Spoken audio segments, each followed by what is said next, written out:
Réaliser le tour du lac Léman en pédalo, voilà le défi fou que s'est lancé Didier Bevard. Une mission de taille pour l'explorateur français et son bateau My Way qui ont déjà réalisé plus de 20 000 km depuis 1998. Salut Didier, merci d'être avec nous. Salut, merci pour l'invitation. On te retrouve en direct du port de Thonon, à côté de ton bateau My Way justement, ou plus précisément de ton hydrocycle. Tu es rentré il y a 10 jours de ton périple en pédalo autour du lac. Comment ça va maintenant ? Bah là, ça va un petit peu mieux, malgré encore une blessure au mollet gauche. Mais effectivement, je suis rentré déjà depuis 10 jours. Je suis rentré le 22 octobre dernier. Et voilà, je récupère gentiment. C'est vrai que c'était vraiment très difficile. Et encore besoin de quelques jours pour récupérer vraiment ce qu'il faut. Alors on précisera que tu n'as pas réalisé le tour du lac en une seule fois, tu t'es arrêté à 11 ports différents. On va regarder tout de suite l'itinéraire que tu as fait. C'était tout simplement impossible de faire ça d'une seule traite. Si, au début c'était parti pour vraiment faire d'une traite, disons, avec des étapes bien sûr. Et j'ai dû arrêter au bout de 4 étapes à Puyi parce que j'avais une grosse fuite d'eau à l'intérieur de la couchette. Et c'est à ce moment-là qu'il y a eu une grosse tempête aussi qui est venue du sud de la France et qui m'a obligé justement de faire un arrêt prolongé. Oui, quelques petits soucis techniques. Et puis, tu me le disais avant en préparant l'émission, tu n'as pas pris beaucoup de plaisir parce que tu as changé ta manière de pédaler. Explique-nous le changement au niveau du bateau. Là, j'ai fait 20 000 km en étant à l'intérieur du bateau au sec.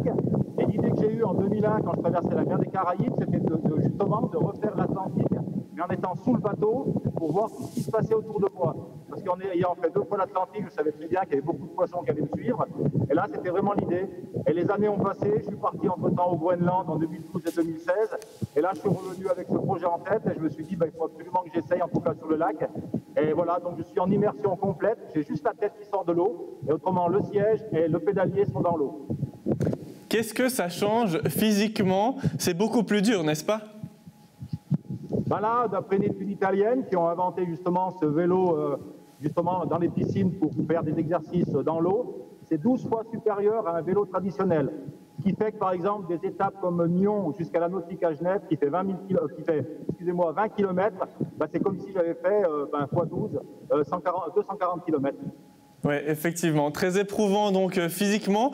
Et puis, tu as décidé de mettre un terme un peu à toutes les aventures que tu as fait avec celle-ci. Elle symbolise quelque chose de particulier. Pourquoi faire ça pour finir ?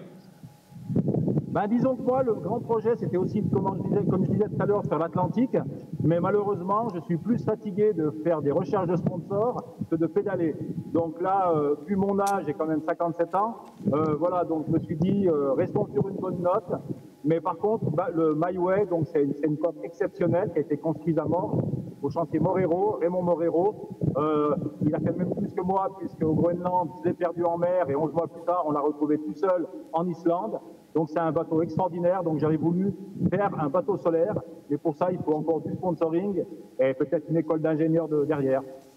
Voilà, donc c'est la fin pour les explorations de Didier, mais par contre le bateau My Way, il aura certainement encore un bout de vie. Merci beaucoup Didier, bravo et bon vent. Merci à vous, merci.